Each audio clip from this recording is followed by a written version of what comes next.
So if we start, and we just talk about the theory, like most things in life, there's got to be a trigger for something happening.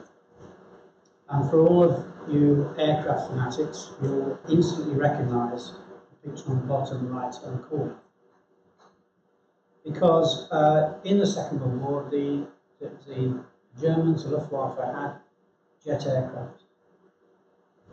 And the jet engine was invented by Frank Whittle in 1937, and they had these flying in 1942. The Americans had nothing. They had no engines, they had no aircraft, they had no knowledge. And what happened was they had a discussion with Winston Churchill. He kindly gave them 2 of Whittle's engines, and what they then needed to do was build a fighter aircraft, a counterpart to what you're seeing now. So this was something which had to be done in 150 days, based on 0 experience, 0 knowledge, with 2 engines given by Winston Churchill. If you kind of get my drift. So what happened was, at that time, Lockheed, as we know it today, was now called Lockheed Martin, was asked to set up really what was the first instance of what we know today as the Skunk Works, under somebody called Kelly Johnson. And after they built this aircraft, all these things have funny names. It was called Lulu Bell. Why it was called that, I don't know. And they built it in 150 days. And out of that experience, Kelly Johnson laid down some basic principles about how you do rapid development, and what today we call Agile Coach. And you're going to find that that also migrated itself into the IT, because these days you've got fly-by-wire, you've got all kinds of things, and a lot of it is software-based. The organisation became the Skunk Works because originally it was in Burbank. It's now in the middle of the Mojave Desert, and it was next to a glue factory, which gave off a rather pungent smell. So that's where the Skunk Works name came from. Around the world now, there's probably about 33 Skunk Works in the truest sense. A lot of it is behavioural based. In other words, how people work together, how they do things. And what we're going to, Dot and I are going to try and explain to you is how this is very, very close to what we know today as DSDM. Those are the 14 principles. Just go through those, pick out key ones, which obviously is program management, the behaviour of the customer, the engineering disciplines. Lots of people think, and I'm going to share with you how I came into this myself, a lot of people think that if you do things really quickly and all this kind of empowered way of working, you don't have to really worry too much about whatever you're producing working at the end of the project.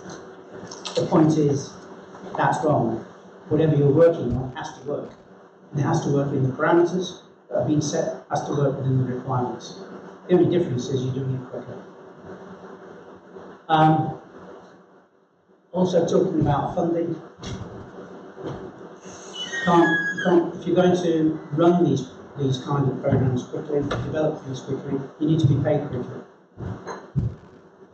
Customer relationship, and then the compensation of the people that are working on this. And what I've done is I've picked out a few of these principles just to expand on this. So,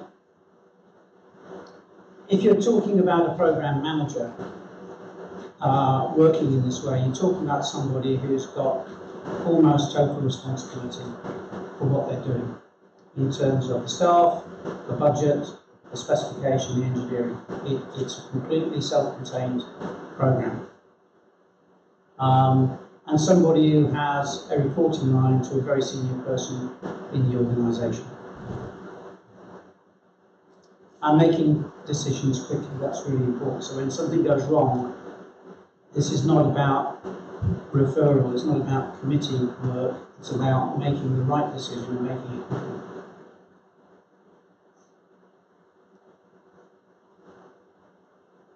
Some of you may not be aware that when you're working on these kind of programs, there's actually always two program officers. There's one that belongs to the supplier, and there's one that belongs to the customer. And the way they work is that the milestone plans are supposed to match, so that the customer can be aware of what's going on at the time, and the supplier is working to the plan. And what this slide is saying is the customer needs to mirror the kind of method of working of the supplier. So if we do have a program manager who has almost total responsibility, we are looking for a similar individual in the customer as well.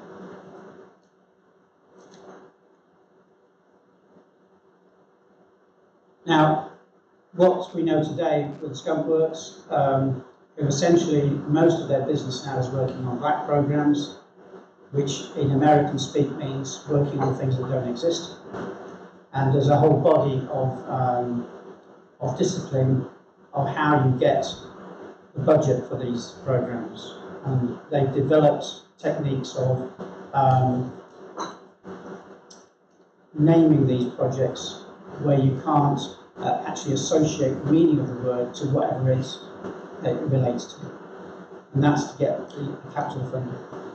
So you've got to really have, not just from a security point of view, you've got to have very, very small teams with really good people. So decision making can be quicker, communication can be quicker.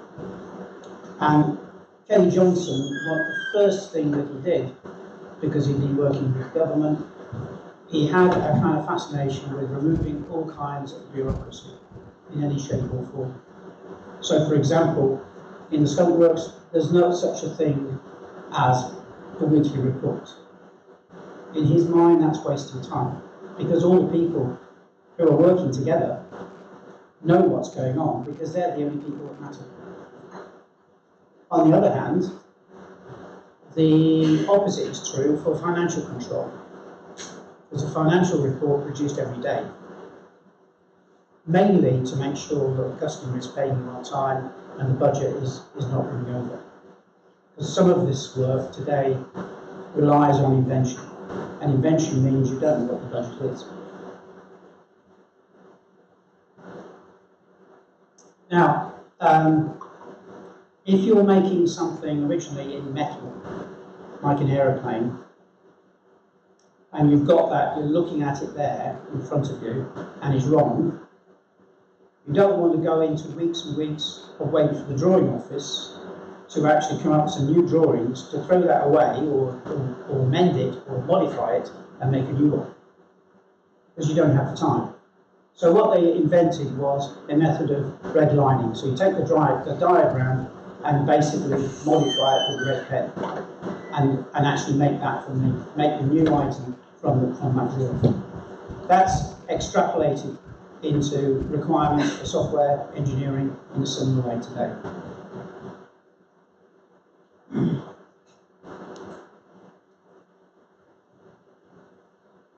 What this means, it's a bit like configuration control management on MOD projects, where you need to have full traceability. So when you're making a change or you're recording something, it needs to be done thoroughly, either with workbooks or in a system that can do that, so you can always refer back. So there's full traceability. So again, need to be quite careful that speed doesn't mean recklessness. To counterbalance that, there needs to be some discipline, engineering discipline.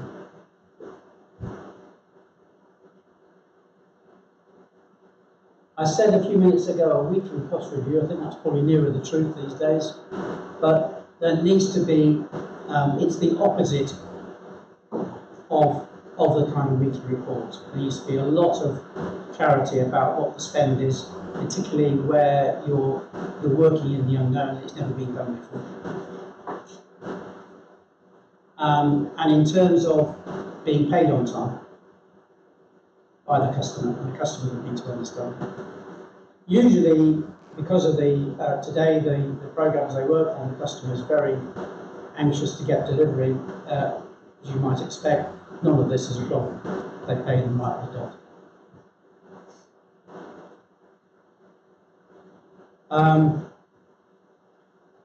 Lockheed will never sign a contract until the requirements are agreed and signed off and costed. So you don't start things at risk, and particularly on, making invisible airplanes. You don't need to actually know what the parameters are, what the platform is before you start, because you can't actually produce anything to requirements until that's clear.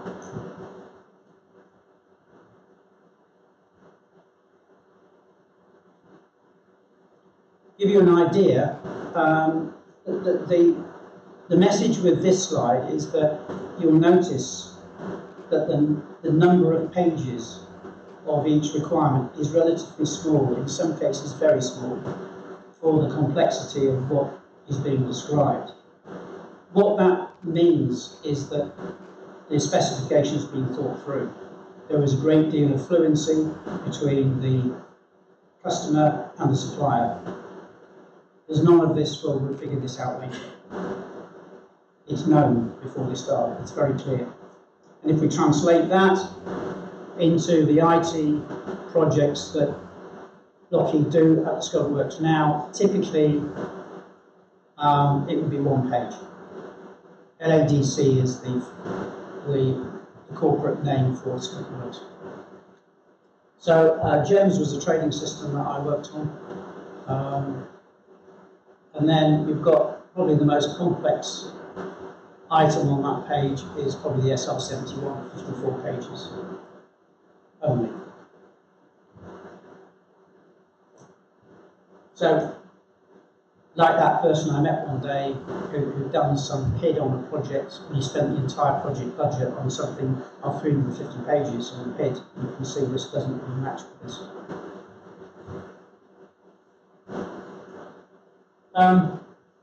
So how did I myself become involved in this? I was working for a high street bank who had used what we used to call RAD, which is where I met Dot, because she used to run the specialist group in Manchester. And they thought that Agile RAD was all about empowered and having a really good time, and actually the focus on the result was not that you had to work. They didn't have in their minds the working proposition. It was unreal. And this was about a claims processing system, and it actually only ran for one day and then had to be withdrawn. The corporate technology officer then asked me to find out the true origins of rapid development, which is how I came to go to the Skunk Works myself and talk to their IT vice president, where a lot of this material comes from. And then to do a comparison with DSDM, and then a comparison with Sperry. The reason that Sperry was chosen is, those of you that are familiar with airlines, the airline reservation development for Sperry was actually done in London. It wasn't done in America. And there's quite a large population of people that worked on real time. So we're coming up very quickly to Dot's bit. So we did two comparisons. System T was a Sperry system, and there was a correlation there about 64% against those principles. And then for DSDM, it was about 50. But if you add program management in, which was the first principle, you'll see that the correlations are much greater, so 86% and 71%. So what Dot is going to do now is give you a little bit of commentary to compare these principles with DSDM. So, how many of you have heard of DSDM, Dynamic Systems Development Method? Okay, I'd say less than half. How many of you have heard of Scrum?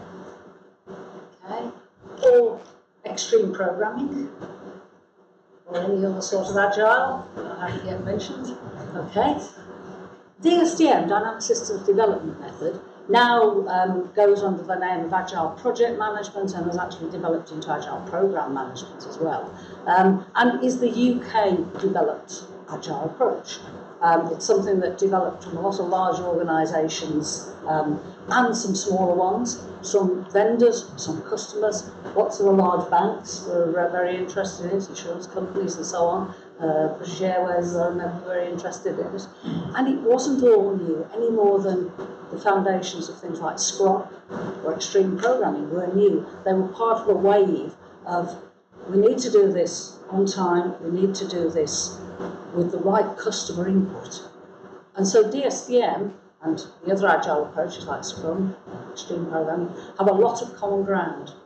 How many of you have come across the Agile Manifesto?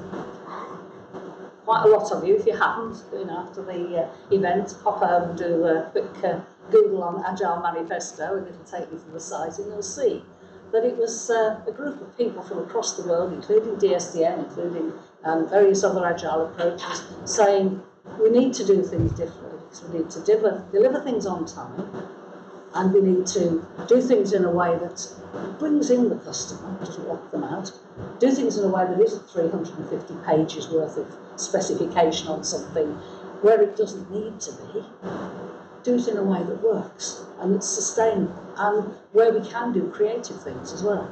So DSDM, just one of the family of approaches, and can be used with Scrum and extreme programming, etc. I'll try and give you a little bit more of that when we talk about the case study, which we're going to have a look at a project that Chris and I worked on together.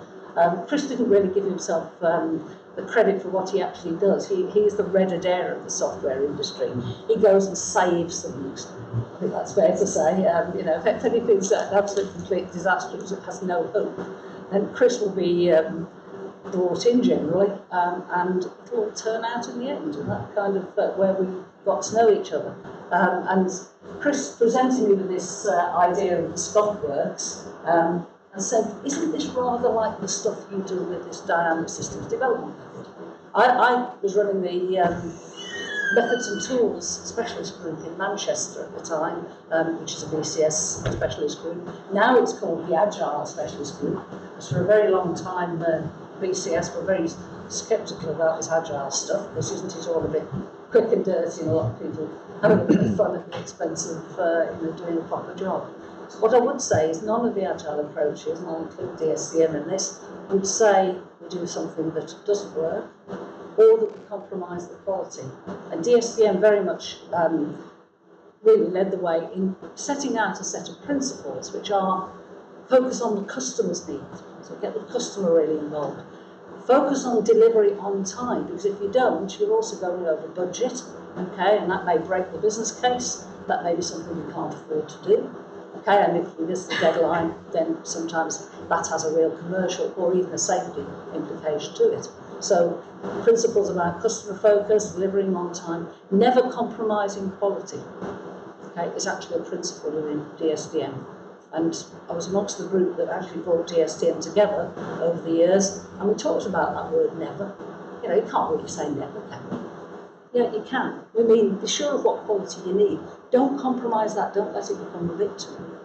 And there are principles about communicating and collaborating, but the last principle in the set of DSDM's 8 principles is demonstrate control. Agile is more under control, whichever approach you have, than any waterfall approach would ever be, because we plan daily. We have a daily stand-up. That is a planning session. That is a where are we now? What do we do about it? So going back to the list of ideas that we have here, Skunk Works had its 14 principles. Actually, the first version of DSDM had 13. So we were kind of there, weren't we? And they were working completely separately. It was just, what do we need to make things work? And we've got the idea of the Skunk Works, a program manager, delegated complete control or practically complete control. DSDM talks about having a sponsor, not just somebody on the committee, but a sponsor who has budgetary control, has the position in the organisation to have the clout to actually make things happen, and the championship of the project and the interest in the project to do that. Okay, so that was a real sort of, it's not worth running the project if you haven't got someone who you can put in charge of it, who you can give the empowerment to, who cares enough to be doing that and has enough of a position in the organisation to do it. So an empowered person at the top, as it were, champion, and empowerment of the team members so that decision making is quick. It isn't a long chain of decision making that has to go up to the top and then all the way down. So yes, a very sort of empowered sponsorship and empowered teams, and teams which include the customer side as well as the development side. Okay, so collaboration in that sense. Then strong but small programme offices. DSDM didn't at that point really talk about programme offices. It was really trying to get the idea of a project and its control within itself. But of course, once you run multiple projects, once you run multiple programmes, you need some support, really, with the admin aspects of things, the coordination aspects of things.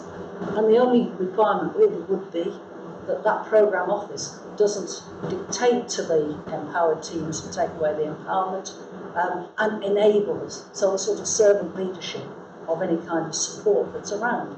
So that side of it really balances with DSDM better these days than it did when we first did this mapping. Okay? These days there is a little pocketbook that the DSDM Consortium, now renamed the Agile Business Consortium, that they actually have, and we will look at one of the key slides from that a bit later on about the idea of a programme office. Okay? Because Agile is about, let's not specify everything up front, but let's do enough up front. Yeah? Let's not write huge specifications, but let's write down what we need to. And let's not do everything up front, but let's do it just in time when we do need it. Okay, and the third one on here, number of people having any connection with the project must be restricted in an almost vicious manner. I love that, that's so agile. But actually, it's addressing the fact that you do need a small number of good people. A small number of good people can do the job in half the time and twice as well, probably, than a team of people who are either restricted or just unwilling. And if we can get people who are engaged and passionate about what they're doing and not take that motivation away from them by treating them as robots and saying just, don't think, just adhere to the standards. If we can have that small team of good people, then, that is the key to success, I think, in anything. And DSDM very much has a set of factors that it lists, including a team which is an empowered team with all of the right skills, and a team that are willing to make it work and allowed to make it work. So we found that there was a good match between DSDM and what's going on in the Skunk Works. I've since moved to sort of wider things, I think, and now I'm very involved in training Scrum as well as DSDM and Agile Project Management, and with Scrum, with extreme programming, etc. Again, the same things hold true. Professionalism is still there, quality is still there, and it's really the empowerment of the teams, that we want to see, and that makes the whole thing work. So that's those principles in particular. There are others. Right, thank you, Don. So we'll now come on to our case study now. Okay, yeah. Good for time, right? So this case study we want to share with you, which Dot was saying something we worked on together. I might add that we were involved in the third attempt to deliver this. This was a back office system for an organisation that sold financial products to customers from laptops in their homes.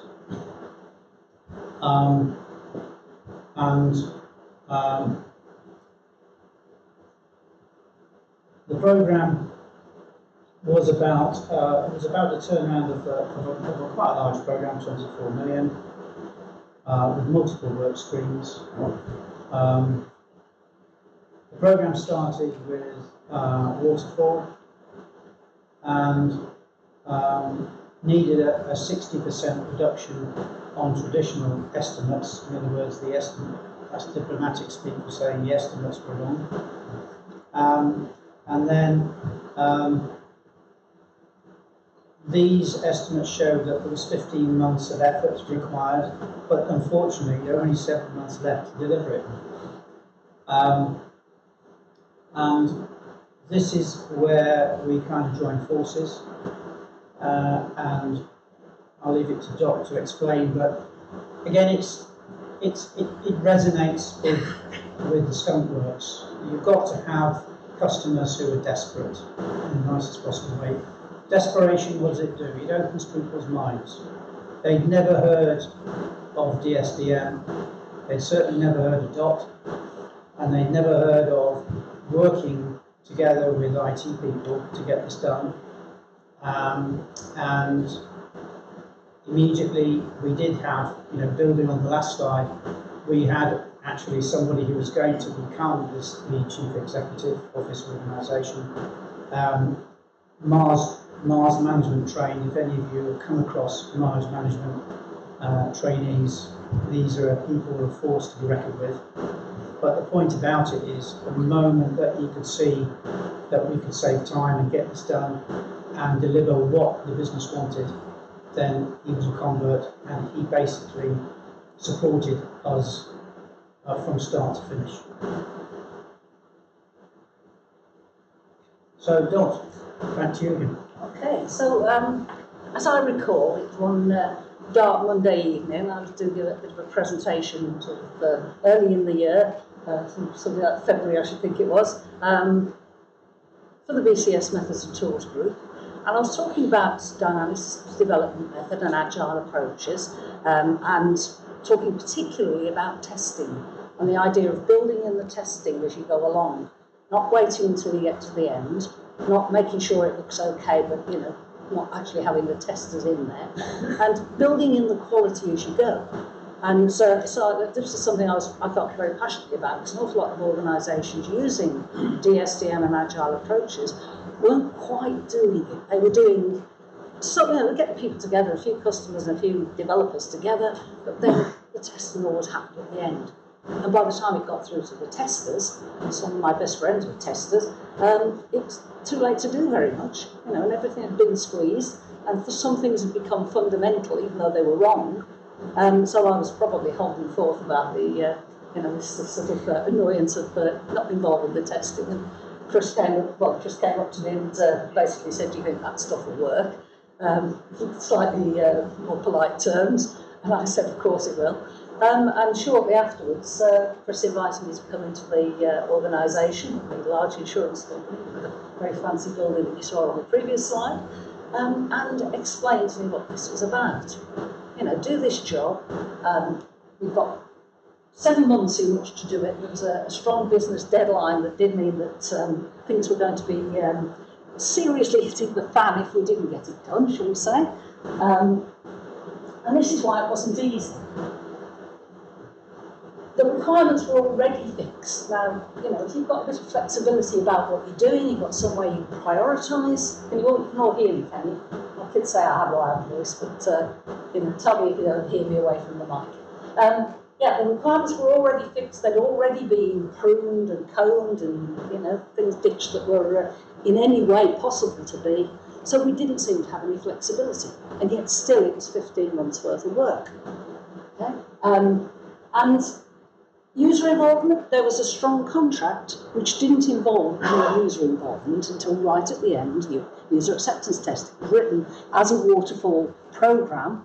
There were multiple releases in the programme, many of which were going on at the same time at this point, but it was very waterfall. And anyway, if we could have got hold of the users, the same users were having to advise all of the other streams of work that were going on. I think we were released 10, and it should releases 6, 7, etc. that were still needing this user time, and not really getting it, but then, were we going to get it? And nobody in the organisation had actually used anything agile. The idea of waterfall was the way they thought they wanted to go when they set the contract up, and that's the way they were going. So, you know, we were fairly constrained. I remember going home that night and I decided to keep a diary on this project, which is why I remember so much about it, I think. And my first comment to my sort of recording device at the time was, well, this is going to be impossible. The only thing that would make it work is if you've got a really strong senior champion. And Chris informed me that we had, and in fact we really did have. And that was one of the factors that really helped. So the executive sponsored the whole thing, which is the role we were looking for as a champion, right level of management, CEO designate, and the right intent to be involved. Okay, not on a daily basis, but if you went with a red flag, you know, you were not ignored. We had very good developers and deliverers, people who actually could do the job. It was a software house supplying the financial company, and the relationship there started to get bumpy. But we were able to do some prototyping and work out what we needed, make our case and make our argument to get the best developers we could within the software house dedicated to this programme, and get the best users that we could also with sufficient time for us to work with.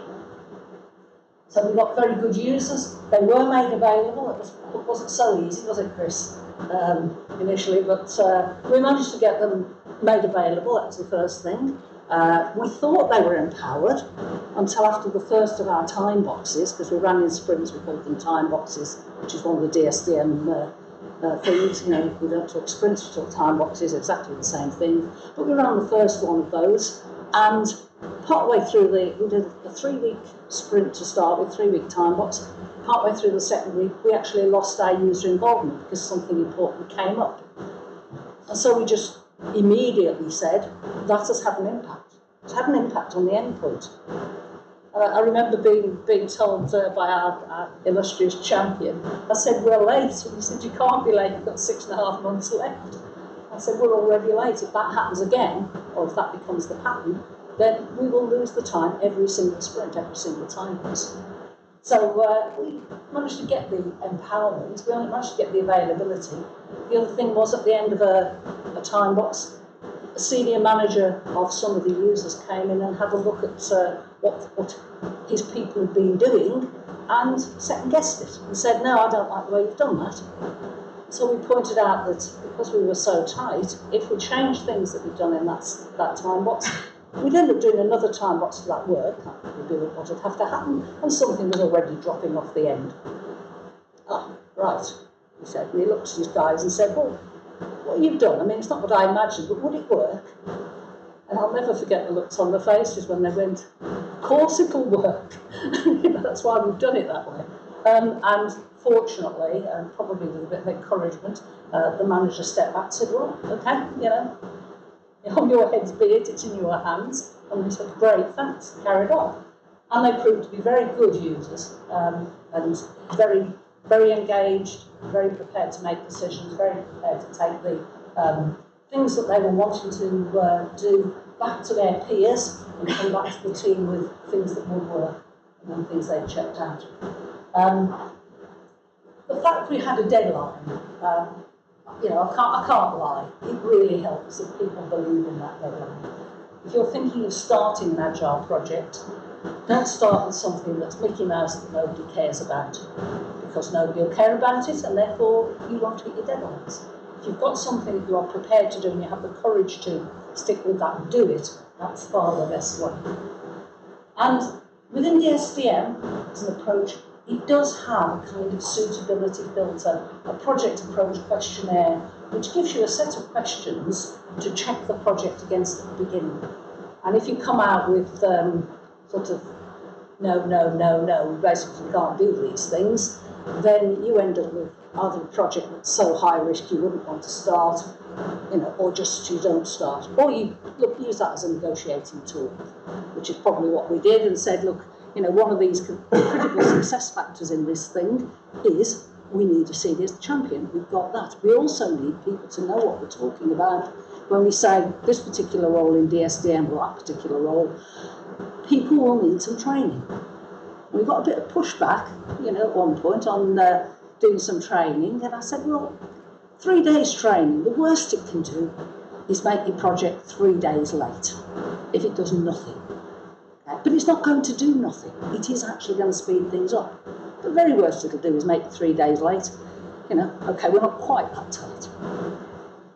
And we got the training done for the people who needed it and awareness done for people who were slightly on the periphery, and that allowed us all to talk the same language.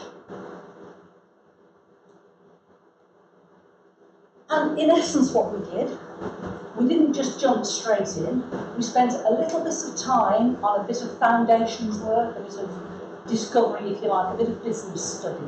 And in the orange at the beginning there, this was March, we spent about 3-4 weeks getting our ducks in a line, getting things in order, making sure we've got the availability of people, doing the training, talking to people, making sure we knew where things were at the time. And then we did 3 2-week and 1 4-week time boxes to get the functions right, to get the features right, to get the user interface right, to get the logic right. And we were actually running a parallel team to get the database lined up. So we did a stub for the database for a while.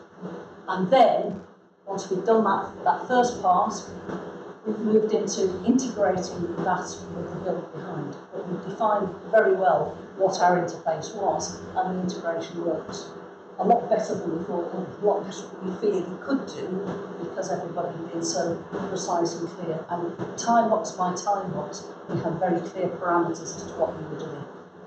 And notice in the business study piece, we got our high-level requirements, we've got them prioritised, we've got the roles and the organisation of the project clear and agreed with people, and people trained to know what we were doing, and also some good standards to work to. Okay, so coding standards, user interface standards, and so on, were all clear, and we were working to those. And our delivery date to a final implementation test was, I remember it being the 29th of September, and I love that. I'd rather people didn't just say, oh, it's sort of 3rd quarter or March sometime. If you've got a deadline, then at least you've got something to really aim at, and you're all on the same page. And so we were aiming towards this date, and I I was a lot more involved coaching in the early parts, getting people training, coaching the planning and so on. As we came through, the team were really up and running and working well. And for some reason, just at the end, I was not in, I was not able to be in there on the 29th of September. But I gave them a call the week, sort of beginning of that week, said, are we all set for this? And they said, well, actually, we delivered last Friday into the final test and implementation. So that was a bit of it. But then, the final test and implementation part, because contractually it was going to be waterfall, that was where all the testing was going to happen. And we've not been able to sort of persuade them to shorten that in any way, but all the way through the time boxes, we've been testing, had testing role with users, doing the user acceptance testing as we went along, making sure the whole thing was verified and validated, and documented that. So by the time we got to the handover into the final test, a lot of the testing was done and documented and working. And so we actually delivered, what was it actually in the end, Chris? 6 weeks. About 6 weeks early, yeah, because the test was there, but we've done all the testing as we've gone on. So that was an added bonus. Okay, and how did we do it? There were our time boxes. 2-week one, a 2-week one, a 4-week one, and we'd had 4 weeks at the beginning there. The 4-week time box was a problem. How many of you run projects with sprints? Yeah? And how long's a typical sprint? 2 weeks. Really good idea, 2 weeks, because you can't sort of lose track. Somehow in a 4-week chunk, you feel the productivity drop off. And then in the 3rd week, there's an oh heck moment. Oh, we're nearly at the end. You get comfortable somehow. Whereas a nice 2-week heartbeat has become the thing. When we did this project, that wasn't quite so well established in the DSDM. All time boxes are better the same length, and better if you keep it to 2 weeks. But we definitely learned something about, because the 4-week time box, we thought we could break that stuff down. I'll bet we could have done. And out of this, each of the time boxes produced something that we've devised, not sort of a standard document that somebody else had invented, something we devised for this project, which we called the sign-off pack, and it was all the prototype screens tested and signed off by everybody in the team. Okay, just on a paper copy of the screen, so that we've got something that's physically there. Okay, and then that was kept as an electronic scan. But we just did it because we were doing this all very very hands-on, as it were, and it was right. Let's all gather around, just sign and say, yeah, we look like that. And we'd also got very clear requirements and acceptance criteria by the end of the time boxes. In each of the time boxes, we knew there was time to investigate at the beginning, but then we had to consolidate. So we investigated, refined, consolidated, and tested what we got. And each time box, that one, started off with some baseline requirements from the original specification, prioritised functions already, some high-level acceptance criteria which we refined as we went through, and the outline of what we came out with at the end as a sign-off pack. Okay, and then the final sort of build part of it was a lot simpler and a lot longer time boxes because of what it was. A lot more technical, really, in many ways, and yet still we kept the business people engaged and involved to make sure that we didn't change anything or wreck anything that we built here.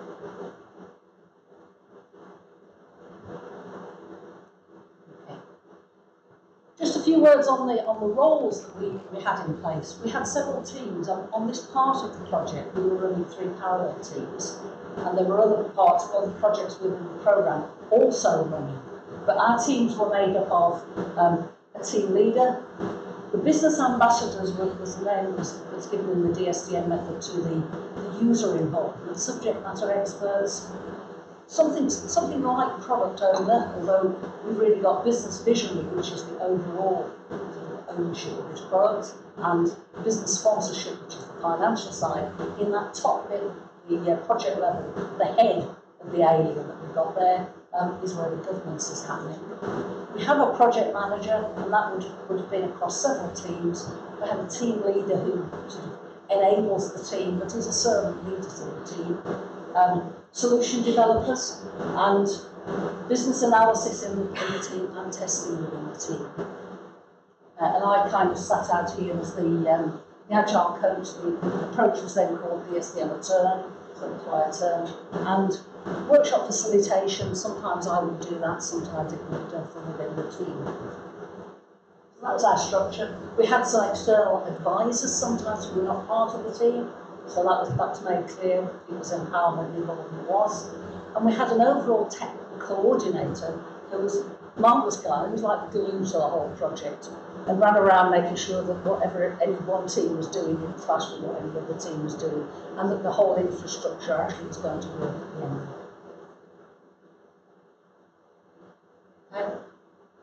And in fact, I'll just sort of change something a little bit there, but the role that sits in between the two is a business analysis kind of role.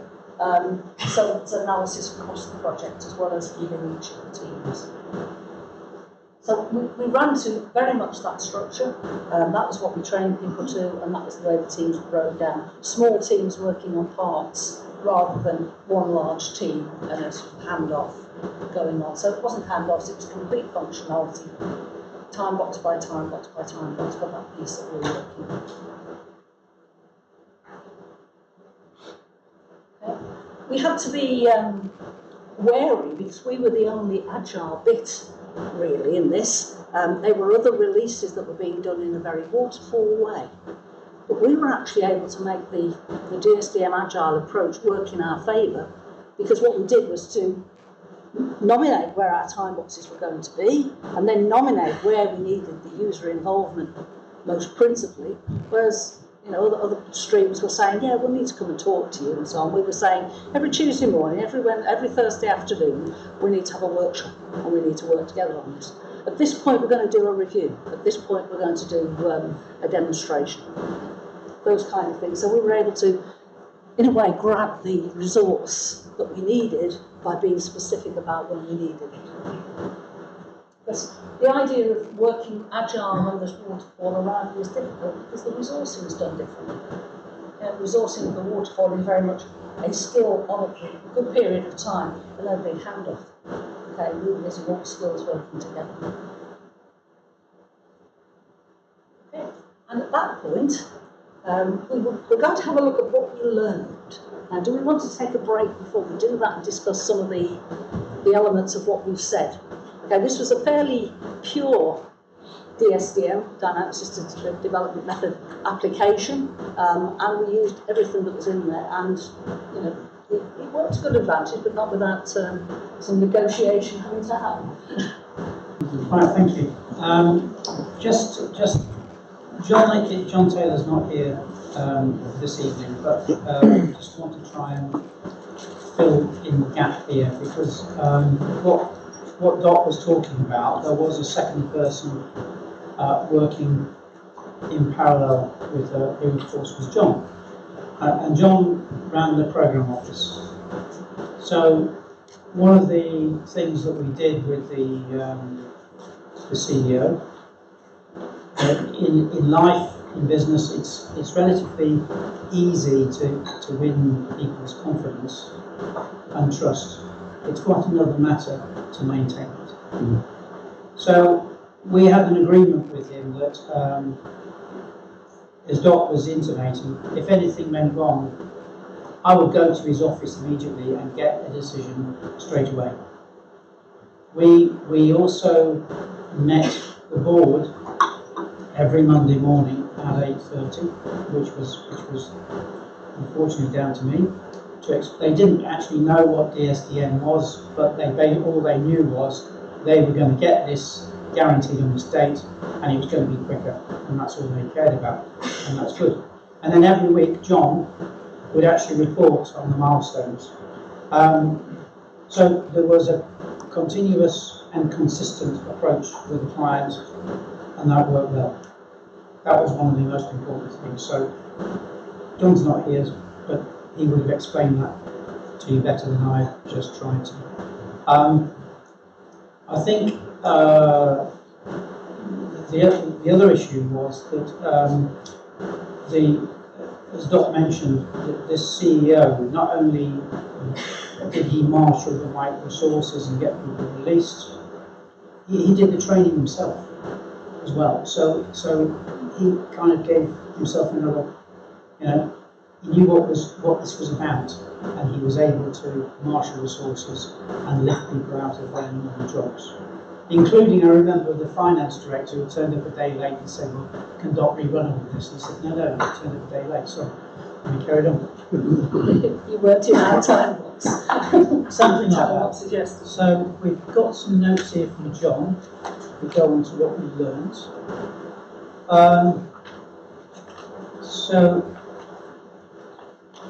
yes, I mean, we've all been there before, haven't we, about conflicting drivers and priorities, and Dot talked about prioritising the requirements, because this had to go live on the actual date, which was originally the 29th of September.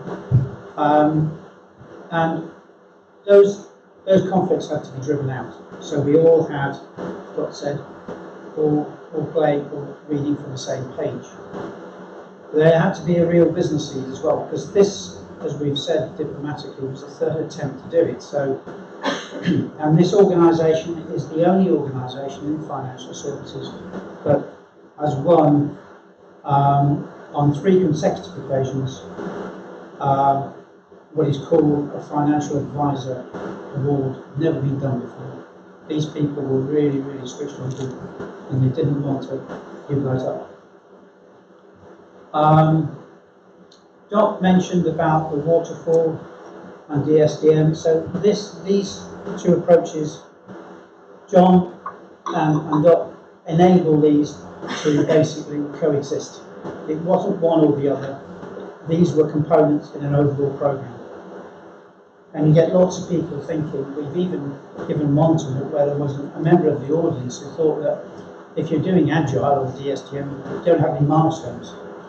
You definitely don't have any program of this, which obviously was wrong, and he was completely, brainwashed into believing this. I mean, I've also met the comment from some people with approaches to Agile where they say, management keep asking us when we're going to deliver and how much it's going to cost.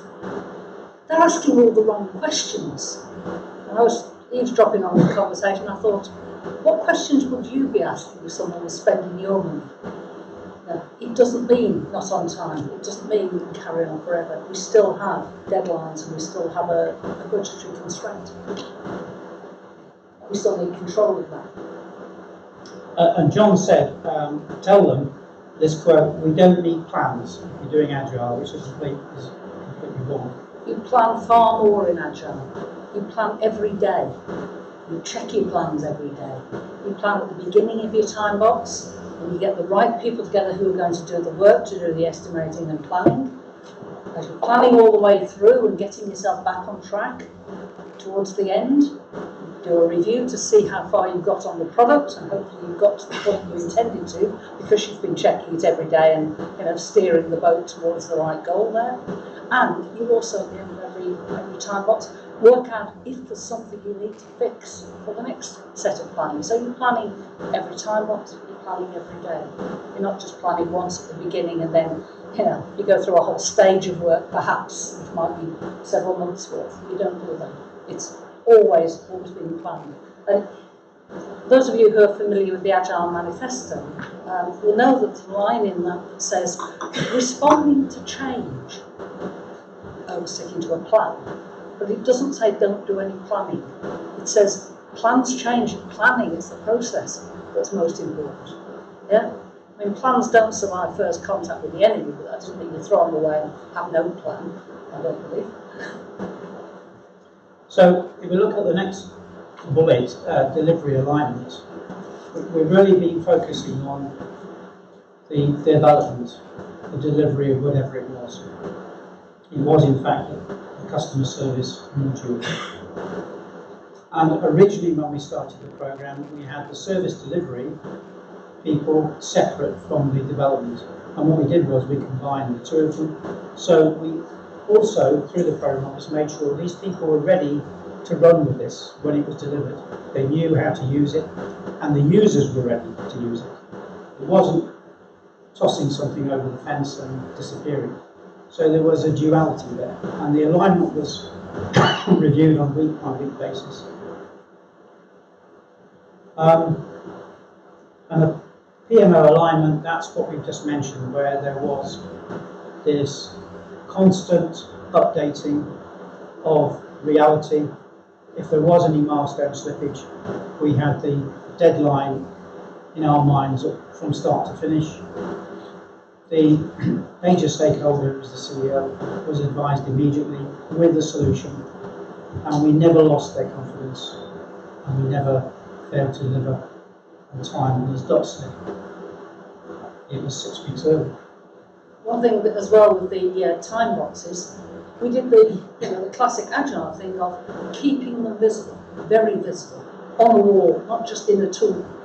Okay, yes, we used tools to manage the reporting and so on in the project office, but we didn't just have that. We had a wall that showed not only what was going on, but any issues, any risks. There was a wall where people could put any concerns. And initially, we were working with the software house and the financial company 3 miles separate in the centre of a very large city, not too far from here. And that was too far. Rush hour, we talked about the traffic, what 3 miles could be like, an hour and a half. It was ruining our communication. And we actually moved the software house people into the customer's premises, the customer's agreement, found a sort of a part of a floor that we could take over, and we brought everything down to that, and we had everything visible there, and that meant that if anything was inclined to be slipping, it was spotted immediately.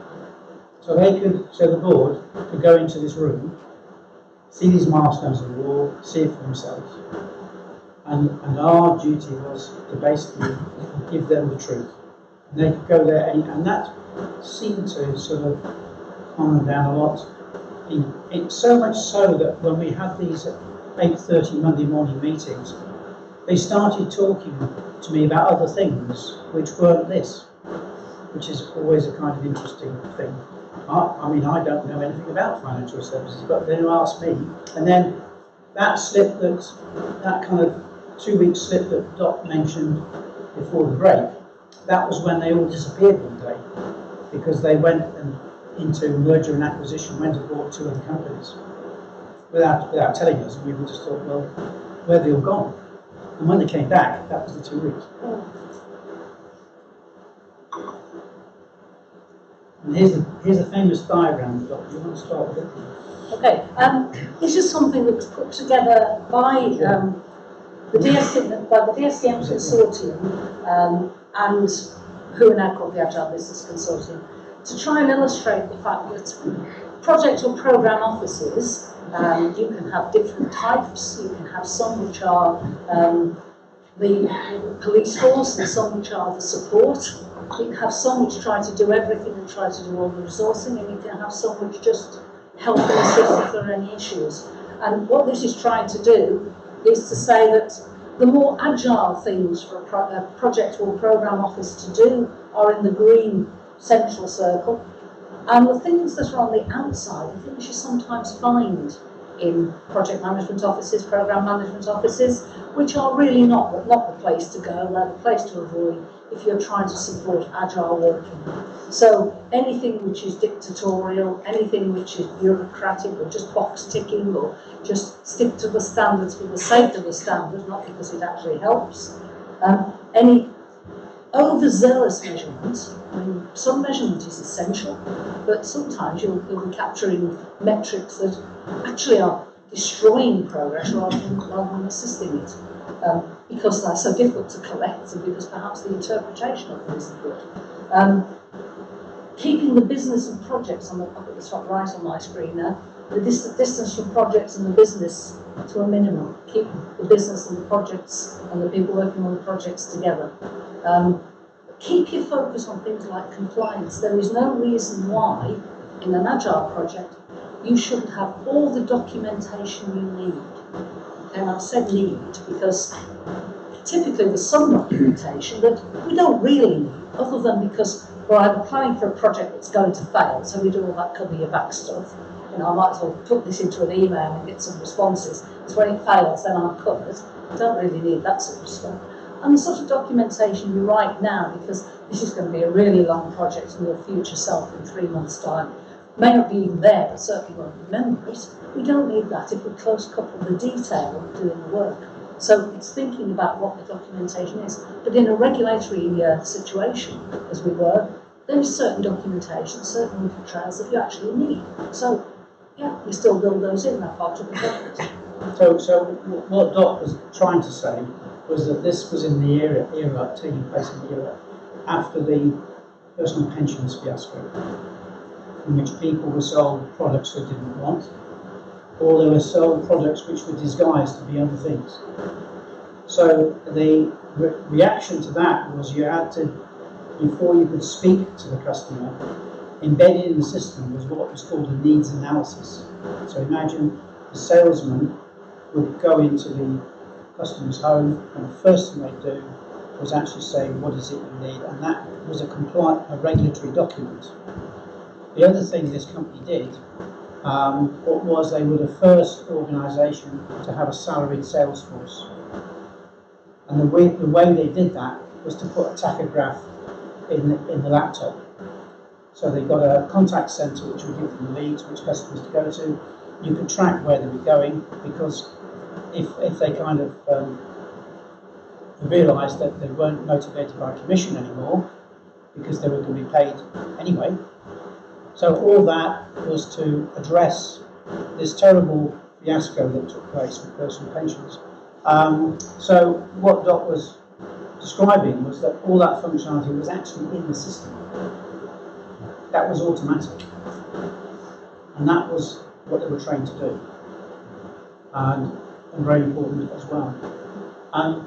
So the focus on compliance, this programme was dealing with the aftermath of something which was very serious, and people are still being given compensation to this day.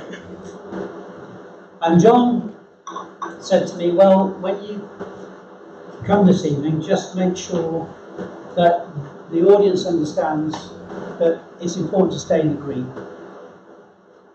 And what he did and Dot did was constantly going around fixing problems, even trivial things like when people didn't know they were there, or the business people who were actually doing their day jobs didn't know they were supposed to be in some workshop with Dot. It's all about the green. And the example that Dot gave in part one about one of the senior managers saying, I don't like, this is all about preferences. Because in the empowered world, as long as the solution works, the fact that the solution isn't what you would have chosen, you've given that up. And very often, boards of directors need themselves to be trained in allowing their staff to work in the empowered way, believe it or not.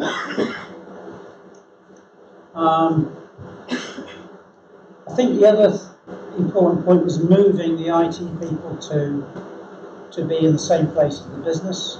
Having a program office set up in the headquarters so members of the board can go and see progress at any moment in time. And the point about resource constraints, the flip side of this is that, yes, the business have actually given up time to work in an agile way, but that doesn't give us permission to ask them for more time because it's an agreement. They've given us time, a certain amount of time, but no more than that. Have I missed anything, Doc? No, I think that last point about the agreement with the business, because people were still trying to do their day jobs. It was a bit of a shock for the business people who'd been resourced to the project at first to find they were expected not only to do work while they were actually in with the developers looking at possibilities for how we're going to develop this or that, but also take things out to their peers, check things out with them, come back with scenarios that we could run through and make sure that these things worked. So there was a significant amount of time that they had to give. And we tried to be as frugal with the users' time as we could, so that they didn't get to a position where they couldn't do the rest of their job. But we also had to insist on a certain amount, because otherwise those people would have had to prioritise their day job over the project. If anybody says prioritise the project, but if there are customers ringing up, and this was customer support and administration of the contracts, that's going to take priority unless you backfill to some extent to allow you the time to be resourced to the project. So it is, it's a serious commitment of time. Not 100%, but not 10% either.